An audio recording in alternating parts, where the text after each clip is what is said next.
श्री गणेशाचे महत्त्व. गणपती म्हणजे एक नाते भक्तीचे, श्रद्धेचे, प्रेमाचे. हे नाते दरवर्षी नव्याने फुलो, तुमचे आयुष्य सुगंधित करो.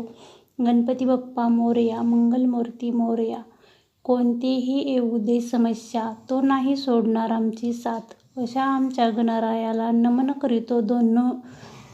करीतो दोन्ही जोडूनी हात.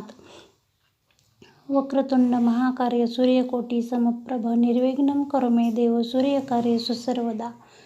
हे श्री गणेशाय नमः.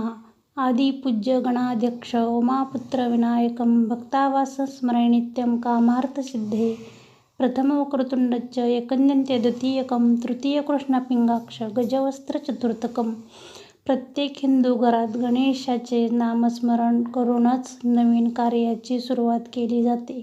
कारण कार्यात कुठलेही विघ्न येऊ नये आणि कार्य संपूर्णपणे सफल व्हावे.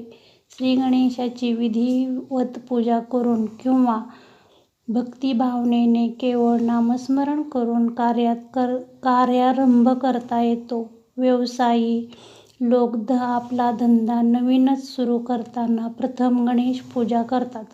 त्याच्या खातेवहीत पहिल्या पानावर श्री गणेशाचेच मंगल वाक्य लिहिले जाते व गणेशाचा एक सुंदर फोटो लावलेला असतो. नवीन घर बांधताना, नवीन घरात प्रवेश करताना, मुलांना शाळेत दाखल करताना, कुणी आजारी असताना, आपली प्रिय व्यक्ती संकटात असताना, कोर्ट कचेरीची कामे करताना अशा कितीतरी समस्येवर ही सेवा केली जाते. सर्वात प्रथम श्री गणेशालाच नामस्मरण करतो.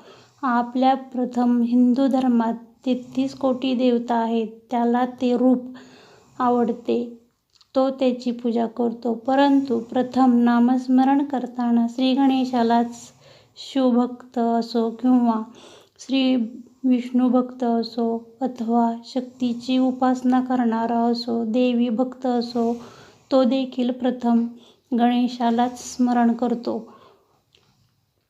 अनंतकोटी ब्रह्मांड नायक परात्पर परब्रह्म परमात्माच श्री गणेश देवता आहे असे समजले जाते.